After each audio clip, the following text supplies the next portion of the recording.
Good morning and welcome to Cover 2 Cook. We are on episode 74, recording on February 4th to release this on February 5th. We will be talking about the coaching carousel, a little bit about the Pro Bowl, see how you thought about that, some trade rumors coming out of the NFL, Roger Goodell gets his moment to speak, and finally finish with a little bit of college football and where we're at with that. But before I get too far, let me bring on my co-host, Mr. Tim Cook. How you doing today? I'm doing good today. I got a little nap in this afternoon. I got a little groceries in. Now I'm ready for this podcast. Let's go. Yeah, it must be nice. I'll tell you right now. I just got back from work, so nice to hear about a nap in there. But let's get started with the coaching carousel. So Saints still have no head coach, and there's a lot of talk because they got in trouble in the past about being,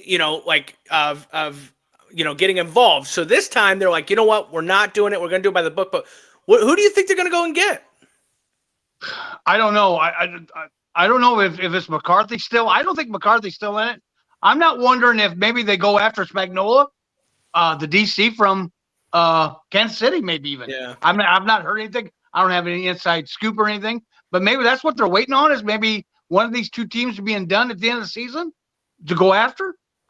Good question. I don't know what they're doing because, the later you wait, the longer it is. You already had the Senior Bowl already happen on Saturday. Combines are coming up. I mean, you got to have some kind of which way you're heading towards. Yeah, I think it's Kellen Moore. I truly do. I think the way that this offense, the Philadelphia's offense, is played this year, I don't see them going defensive wise because their offense really needs to step up this year. They have a lot they need to do. I mean, it's a rebuild. Let's be 100% honest. Even though you got Carr there at quarterback, you don't have and you got Kamara, but there's just a lot of moving parts that still need to come together there. But then you hear about Chip Kelly going to the Raiders. Yeah. So now, Ohio State, they have that great run in the playoffs, he masterclass of offense. Well, can he do that now in the Raiders with Pete Carroll? What do you think about that one? Yeah, I don't. Boy, Chip Kelly, he's all over the place. Does he not know where to stay at one place for more than a couple of years or a year? I mean, I know they just won the national championship. Yeah. But he was UCLA coach. Then he was going to take another job here. And then he decided to take the offensive coordinator job in Ohio State. He's all over the place. I mean, he was the Eagles head coach before, the Oregon head coach. I mean, he doesn't. It's like he's got ants in his pants, or I don't know what the hell it is. Yeah, I did see the Ryan Day talk about that when they brought him back or brought him to Ohio State. The whole plan was to go to the NFL, so he knew that this moment was coming, that he would get an opportunity back. I don't know. I mean, I think he would enjoy being back as an offensive coordinator. I don't think he wants to be a head coach anymore because he's done that, and it obviously hasn't worked. He had a lot of fun, it looked like, at Ohio State. You had a lot of talent. You're going to Oakland that is struggling. I mean, Vegas. Now Vegas. Well, Oakland, the real OGs. For the Raiders, I mean, you're looking at, do you take Will Howard now? Now, because there's a lot of people not talking about Will Howard. Do you take him? Do you go out and get someone earlier in this draft? I don't know. I mean, I thought when he took that job, it was like, why not run it back? You got a lot of that talent coming back for Ohio State. Right. Well, and also, too, maybe Brady had something to do with it. Maybe Brady kind of sweet talked to him and say, hey, we're going to be doing some good things here. We got Carroll. I thought I seen somewhere where Carroll's son is going to be something involved with that as well. Yeah, I'm not sure about that one. I don't either. I thought I seen something with that, but maybe he kind of, but they need a lot more help in this quarterback. I mean, I think their defense is not bad. I think Max Crosby needs some help, but I mean, they need a lot of help. I mean, this is a rebuild for them guys. I mean, they need a quarterback definitely, and maybe that could help, with Chip Kelly being there. Well, and actually that kind of brings me into that. Do you think Max Crosby is there next year? And the reason I say that is because a top person getting named in the trade rumor this year is Myles Garrett. Now, let's remember, before we all get I would love to have him in Minnesota. I'd love to have him in Denver. Same thing happened with Brandon Ayuk last year. Same thing happened with Trent Williams last year. Same thing happened with Samuel a couple years ago. Like Yeah, these Debo. guys do this sometimes, and it's just for a good little payday to say, "Hey, remind me I'm the best at my position." But when he says, "I don't want to go from Cleveland to Canton, I want to go Cleveland to a Super Bowl team, then to Canton," I think it's for real. What do you think about this one? Well, I mean, another thing too is I think you're going to have to if you whatever team gets him, Yeah, you're going to have to give him more money. yeah, You're going to have to extend him. So I mean, he's not going to. He might play that year for what the contract is for, but if you're Miles Garrett, you got to get out of that dumpster fire that is Cleveland yeah, because your ownership is hot garbage. I mean, yeah. it's not good. It's not good there. I mean, you got the Deshaun Watson. What are they doing with him? I mean, they're going to be looking at a quarterback, so they're pretty much in rebuild mode. Is your coach even going to be there at the end of this year? You got an owner that give all that money to Watson. I think they're a dumpster fire in Cleveland, and I don't blame them. I'd want to get out too, and don't worry, there'll be plenty of teams lined up to go get them. Well, yeah, and I mean, I think on the Pat McAfee, and I saw in a couple other places, they were talking about what teams would be out there to go get him. Obviously New England's got a lot of money going into this year. Yeah. Does Detroit try to make a run because that is your Super Bowl caliber team? Minnesota was in conversations because they could take a D end. There's a lot of teams that would obviously be up to take this trade. They're obviously not going to trade him the AFC or the AFC North. the North. They're not going to trade him the AFC North. They're not going to trade him, and I wouldn't even see him trade him the AFC. We don't want to see him. Like, we want to see him maybe once every 5 years, 4 years, Right. or in the Super Bowl. And don't worry, Cleveland, you're not going to be making it to the Super Bowl. But, like, I think when you look at it, trading him, I don't know. I mean, I don't see it happening. For some reason, because Cleveland the owner came out and said right during the Senior Bowl that he was not taking any offers. And Right. then, the big trade happens in the NBA. And then the next morning we wake up and see, oh, well, now Myles Garrett, which I would say is probably one of the biggest defensive trades would happen this year. I mean, Aiden Hutchinson might be the younger one, but when you think of like how young and how dominant this person has been on defense, that is a huge trade that would happen. I just don't see Cleveland wanting to move on from that because what else brings you to Cleveland Browns game right now outside of Myles Garrett?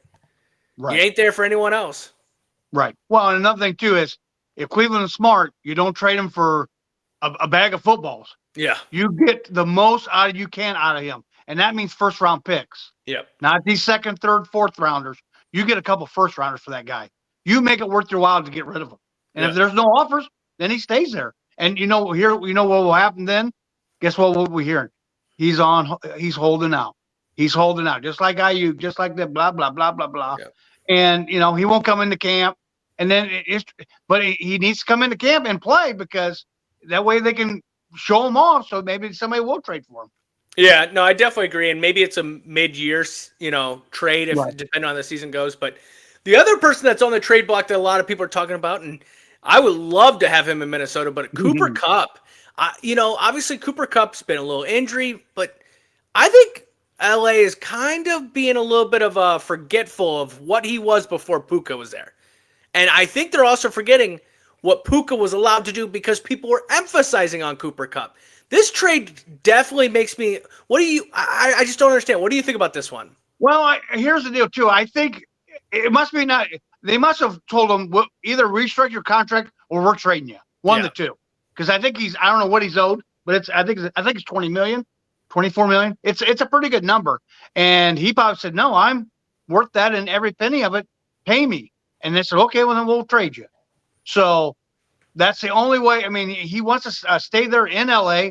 I think the Rams are they want to get younger. Yeah. Not a rebuild, but I think they want to get younger. Because also Stafford has been in question whether he's going to have to restructure his contract for him to stay there. And I'm thinking he's leaning like, pay me. And I think they may release him. I did see a deal where they could trade him back to Detroit. Yeah. For golf. Unbelievable. Yeah, but I don't think that'll happen. McVay ain't going to do that. There's no way. Well, and I guess when you look at the Cooper Kupp, it's like at the middle of the season when they were and honestly, if you look back, probably Minnesota game, that Thursday night game, they were already kind of like taking trade offers for Cooper Right. Kupp, for Stafford. They were going to be sellers. And then they won. And then they kept winning. And then they make it to the playoffs. And then they win a game. Like, I, they lost the first game. But still, it's one of these things where, no, they beat the Vikings first game. They beat the Vikings and then got beat. Yeah, Yes. but it's one of these things where it's like they were not very far from having a pretty deep run. I mean, if it's not the snowy conditions, I think they may possibly win that Eagles game. Right. So I just sit there and I do understand the getting young, but let's also remember there's a very young team that's now looking for experienced veterans, and that's Green Bay Packers. Because the Myles Garrett conversation, they were a team that people are saying they were talking about Cooper Kupp coming to Green Bay. Well, why do you want these older guys when you got the youngest team? Because you need experience. Right. And that's the thing I think for LA, it's a little forgetful. It's a quick forgetful. I did see the Sean McVay interview, and he's already, yeah. Well, we hope the best for him. And it was like, damn, wow. Yeah, they're moving on. From, yep. And Stafford's next. I mean, I don't know who, maybe Cleveland, but I just think when you look at it that way, it's like those two names are already starting the offseason with this, and it's not even the offseason. We still have the Super Bowl, but these two big of a players kind of already being talked about in the trades. It'll be an interesting offseason for sure. And, you say Green Bay. I don't know if he'd go to Green Bay is more of draft picks and picking people out of the draft, and that would not be their MO of doing free agency. I think the last time they did a free agent that came there might have been Reggie White. That's how long ago it's been. A trade, you mean? A trade, right? Yeah. So I mean, it's been a hot minute that they've done anything, and this wouldn't be their. But maybe they're deciding, hey, we need a couple more pieces to get us over the hump. Yeah, but I think when you talk Reggie White, Myles Garrett is a hell of a comparison to Reggie White. Oh, most definitely. I mean, if it worked out once, and it's been a long time since you did it, Myles Garrett would be the guy to do it. Now, don't get me wrong. There's probably 30 teams that are sitting here saying, we'll take him. But what's the price? Yes. And I think that's the biggest part is because you're going to have money ready for it because you don't want the Hassan Reddick situation all over again where you trade for him and then he sits out and you don't even get him for this little bit. But when Myles Garrett's saying, and then also it's up to Myles Garrett on who he thinks is Super Bowl caliber. Yeah. So I definitely agree. I mean, it's going to have to be a team that's going to have a shitload of draft picks that's going to give it to them, and their cap space is going to have to be pretty good size. Yeah, I know New England's is, but that's just not. That's not their neither. So. Well, and I still think there's a lot that still needs to happen for New England before they go out and get that D end. Yeah. And just remember, they did have what's his name? The DN that just a couple of years ago that was a stud, and they sent him to Atlanta. Yeah. So they had their Matthew Judon. Yeah, they had their situation there, and they kind of moved on from that. So I don't know if Myles Garrett would be there, but they do have the most money, which makes right. Well, that's all happened, and we got to see the Pro Bowl happen on Sunday. So overall, the Pro Bowl games, some are far-fetched, right? Some are kind of dumb.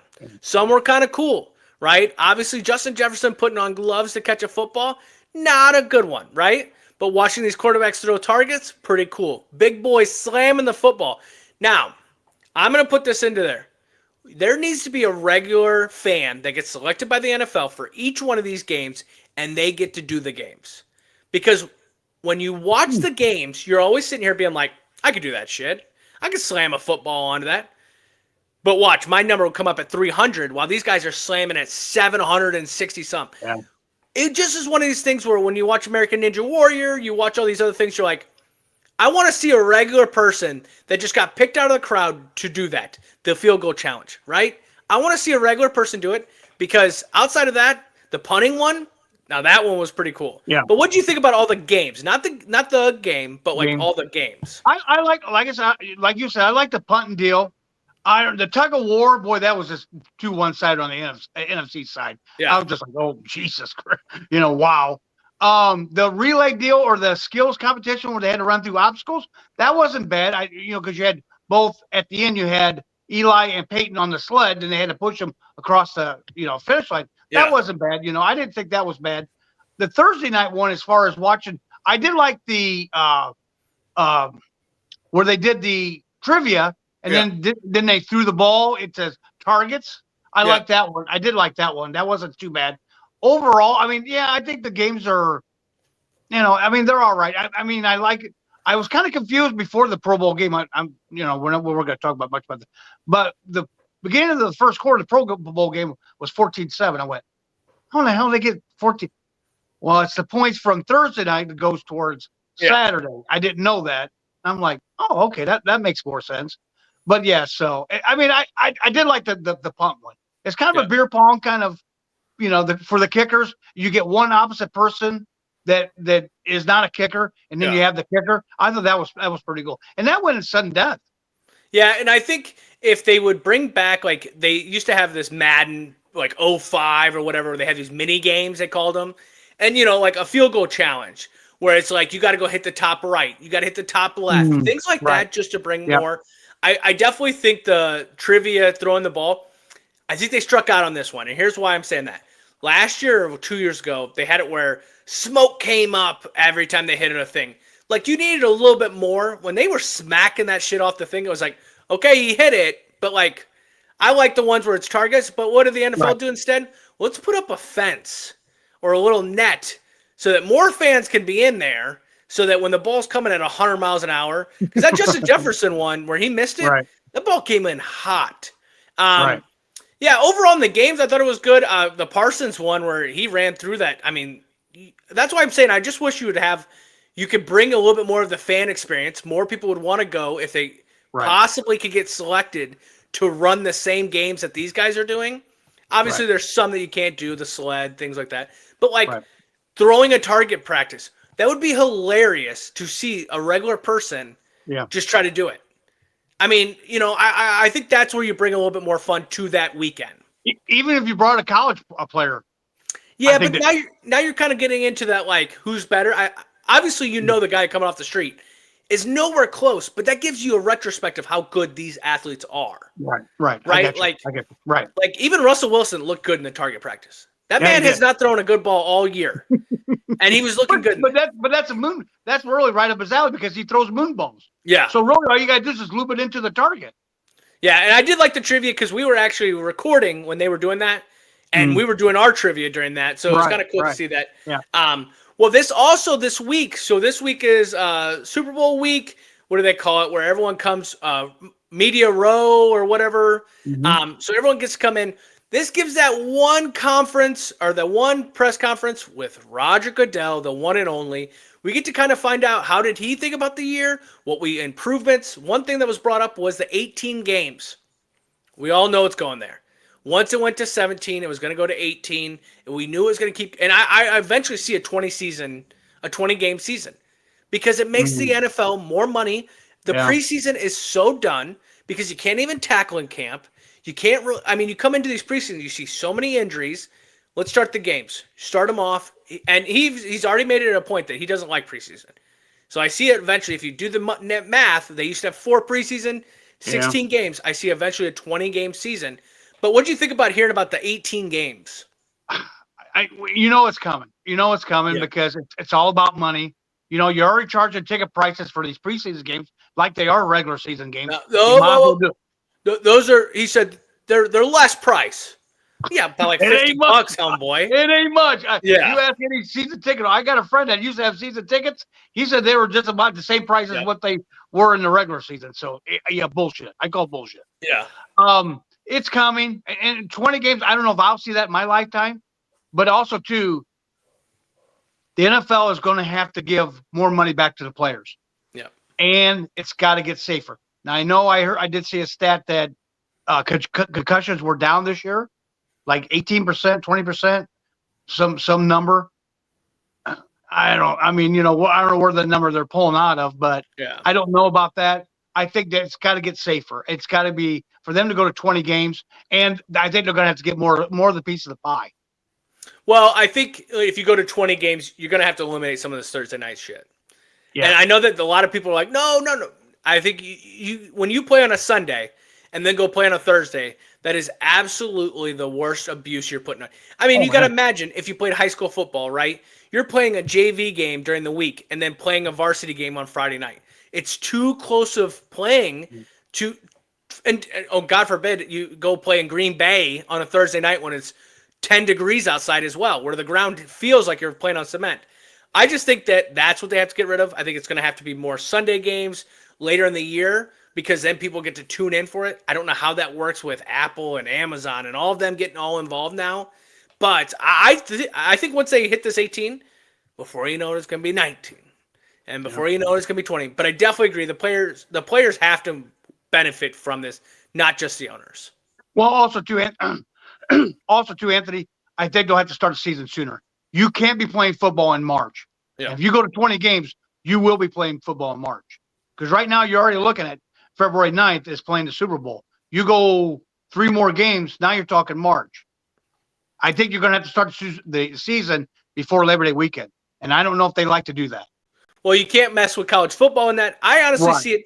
He says something about President's Day off or whatever, which we don't get that off in the corporate world, so I don't know why that mattered. But unless you work at a bank or something like that, I don't think anyone Right. benefits from President's Day off. But he was trying to make it so that the holiday was like the Monday after the Sunday or whatever. I think when you look at it as like going into March, because you don't want to, yes, I agree, you don't want to be messing around with kind of March Madness and college Right. basketball. But oh wait, are we talking about NFL that doesn't give a single shit of who starts their season when they want to play their games, what day they want to? So you say, I don't think they really want to do it before Labor Day. I don't think they give a shit. They'll run it before college football. They'll do whatever they can. I agree with you. I think 20 games is, and it may never happen. I'm just saying that's my math of what Roger Goodell says with preseason. Right. Oh, I definitely agree. I could see going to 20 games. I mean, I could see it because it's all about the money. Yeah. The other thing that was brought up was the chip in the ball. Obviously, still people are butthurt about the Josh Allen ruling. I definitely think he got the first down. Did he not? Okay. Here's my problem with the chip in the ball. Okay.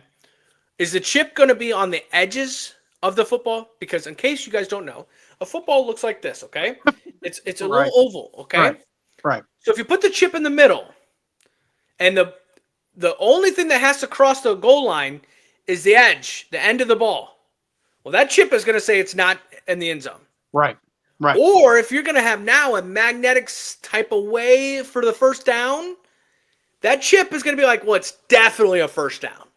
There's no, saying, like, you have to have the chips at the end of the ball because that's the only thing that matters. But, oh, wait, what if the ball's turned sideways? Now, like, I don't know about this. I mean, I know a lot of people are talking about the cameras that tennis uses. If you ask a tennis player, they don't believe in it. They don't think it's actually that accurate. I think there's always going to be this little doubt. And definitely when a team like the Chiefs win games like this and we think it's the refs doing it for them, it's just a game by inches and they win those inches. But what do you think about this? I think they got to. It's too bad that they couldn't. They got that camera that goes over this. Like where the playing field is. The sky. Could they not get the sky cam? Could they not get it? Or that thing is. Maybe we first start with using more of New York instead of putting a chip. I think the chip the ball is a great idea, but if there's any kind of question, maybe using New York as their go-to person to figure it out. The only bad deal is when you get in a scrum or tush push or whatever, how are they going to see? I mean, they only have certain camera angles too, but I think they would probably have it better. I think you're going to have to get New York and more involved come next year, whether they have a chip in the ball or not. I think they got to get New York more involved because there's a lot of plays that they're missing. Well, and I think you got to look at what has been successful in other XFL. I believe it had where the mid ref had a camera on him, so he can see it as well. That helps with just kind of identifying. I do think that any play should be reviewable. Any play. Right. I don't care. I don't like whether it was a personal foul or whether it was a pass interference, holding. I don't care. It should be reviewable. And it should be up to New York, whatever. But everyone's like, well, it's going to make the game longer. Not if they only have 2 challenges. Now, you increase those challenges, yes, the game's going to be longer. Well, now I get 5. Well, yeah, that makes the game going to be longer.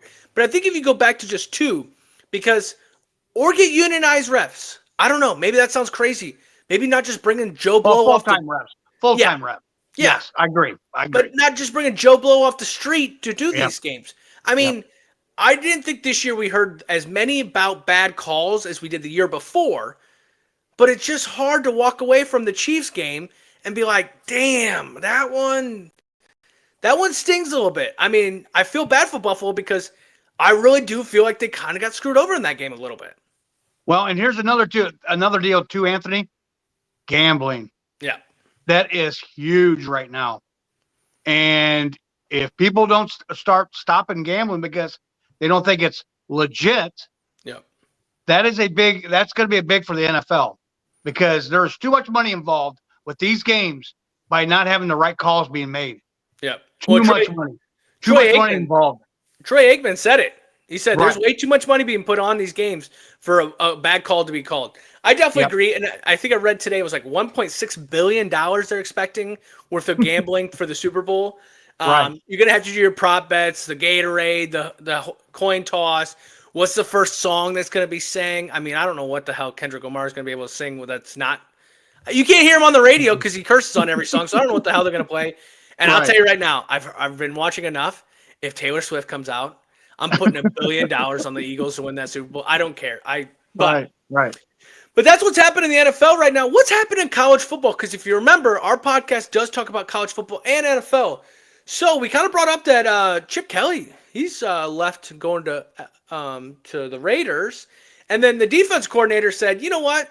You guys don't respect me enough. I'm going to go to the other rival, not Michigan, but Penn State, and take a $3.1 million job." So now there's no offense coordinator. So guess what, Ryan Day? You might be back to third base. What do you think about all this happening for Ryan Day? Yeah, I think this is going to be huge for them. Don't get me wrong; they still have the talent. They still got plenty on defense and plenty on offense. They've got Jeremiah Smith still. Yeah. On defense they got JTT. I mean, they're reloading, not rebuilding. So I think they'll be fine. I think they'll make a splash with an OC or a DC. Either one. I think they'll be fine. I mean, but the challenge in the Big Ten, you still got Michigan there. They're going to be better. Yeah. You've got Oregon. They're losing Dylan Gabriel, but don't worry, they've got somebody in the wings. You got Penn State now that's going to have Jim Knowles as your DC, so now he knows a little bit about what's going on at Ohio State. It's going to be tough. It'll be tough for them. I mean, and you have Drew Aller coming back at quarterback at Penn State. Yep. You got the running backs, or one of the running backs coming back. I mean, you look at Michigan; they only can take a step forward because their highlight of last year was beating Ohio State. I think USC is a team to watch out for this upcoming year. I think they had a lot of talent. They just couldn't put it all together last year. That could be a team. I just like to see it. You know what I mean? Because as a Notre Dame fan, watching them just beat the shit out of Notre Dame on national championship, and then it's like, well, this is what happens when you win. Everyone goes. Well, and USC better win because I think Lincoln Riley's on the hot seat. Yeah. They're expecting to win championships. Yep. I mean, and they weren't even close this year. Yeah. So I think he's on the hot seat as far as coaches in the Big Ten. Oh, definitely agree. He came over with Caleb, and everyone's highlights were like, oh, my God, here we go. And they haven't done anything since that. I still think that what killed Lincoln Riley was that Notre Dame game at Notre Dame when they picked Caleb off like 6 times. It just was that. Ever since then, it's just been so downhill. Yeah. Also at that, too, you saw Notre Dame lost their defense coordinator, Al Golden, but then going out and get Texas's defensive coordinator. I think that NIL money might be helping out a little bit, but that's huge for them. I think when I look back at this national championship, I've said it to so many people, I think we should have ran zone, shouldn't have ran man. Well, if any team played Ohio State the best in the playoffs was Texas, so hopefully this takes a step forward. Other things with this, Senior Bowl just happened on Saturday night.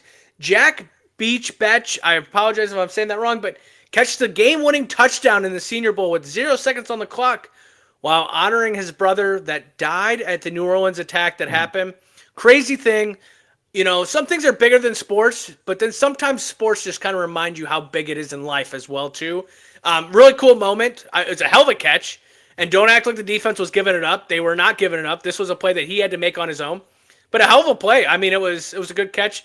Senior Bowl was kind of interesting. There were some players that didn't play as well as I thought they were going to play in this game. Yeah, I turned it on, and it was 8-8 at one time. I'm like, oh, boy. Okay.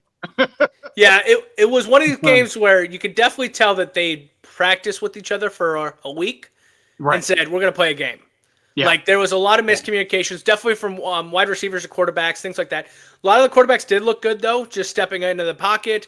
Riley Leonard, I saw he made a good pocket pass that was like, could have been nice all year if that's what we would have had, but we didn't do Right. it. But Right. Jackson Dart looked good, all these other players as well. But that right now leads us into spring ball, because right in a couple months we'll have the spring games.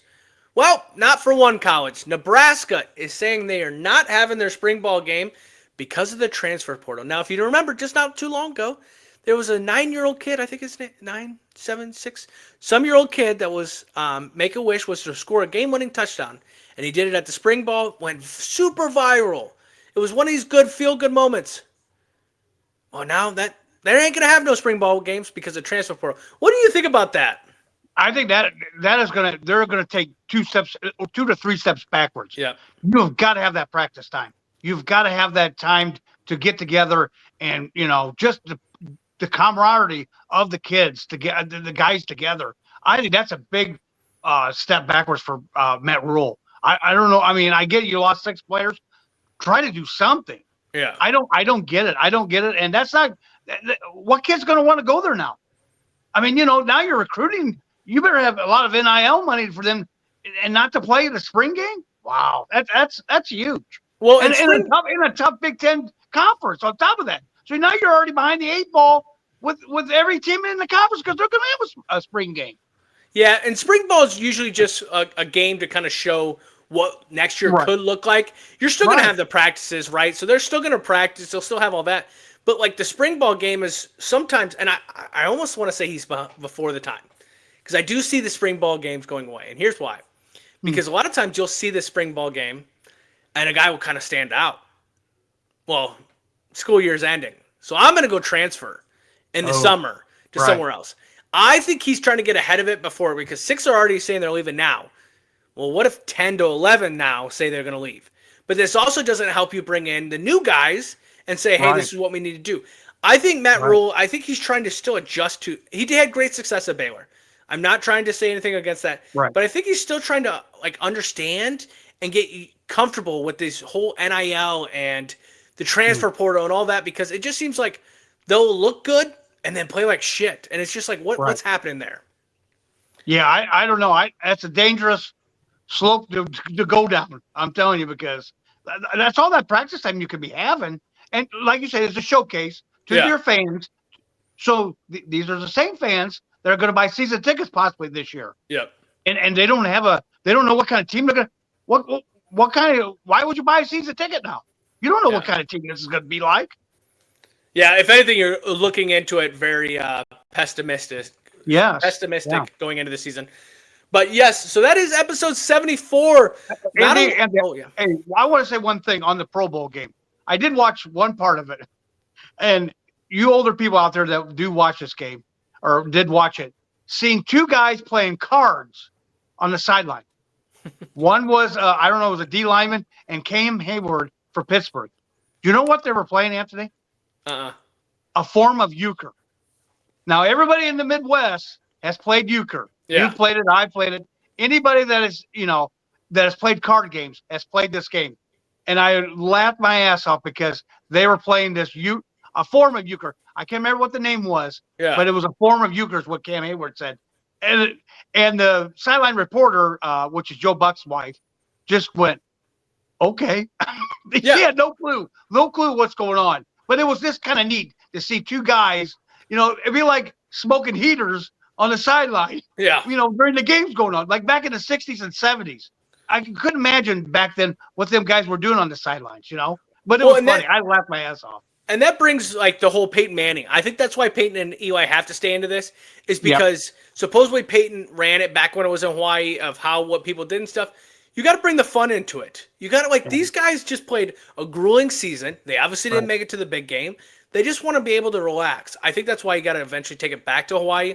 But seeing guys play cards on the sideline just shows you how unimportant that game was. Yes, exactly. But what else is the D lineman? Cool. But what's a D lineman supposed to do? Didn't have D line out there.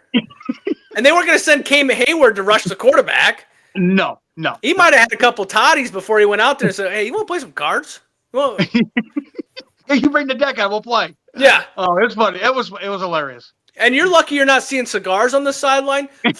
Luckily, it's Florida, so you might be seeing other things if they move it to a different place. Right. Like people are just out there smoking. That was one that stood out to me. Other than the other one when the lineman is on his knees, and at the end of the first half, they're flipping the ball back and forth, and the lineman just stands on his knees and they get close to him, and he's like, "I ain't doing a damn thing." He just stood there. He just stood on his knees. It was hilarious. But yeah, the one the card play was. I was like, "Oh, that's old time. That's old time shit there." Yeah, no, it was definitely. I didn't see that, but yeah, that's definitely something different. It was fun. It was good. All right. Well, that is episode 74. We'll be back on Friday. We'll record Thursday night. We will talk about any other news that comes up. Obviously, we are going to bring up the Super Bowl. I just every talk show, every show you're watching right now is talking about the Super Bowl. They're running out of material. It's getting very old. So what we're going to do instead on Thursday is we're going to talk about anything new that's come in. I actually saw a post about who they think the next year for college football, all your first team All-Americans and stuff like that. It'd be cool to kind of see what we think about that. Bring that in. But otherwise, outside of that, we'll do trivia with Lisa. Bring her on Friday. We'll have a special podcast on Sunday talking about the Super Bowl. Give you who we are picking in this game. Give you up to date to what the line is at that point. Maybe have some prop bets in there. We'll have that on Tuesday, and then come back on Sunday. Come back on Tuesday to follow up with that. But if you guys like what we do, comment, tweet it. We're on TikTok, Instagram, and Facebook. So we want to thank everyone. Have a great rest of your week, and we will see you guys on Friday.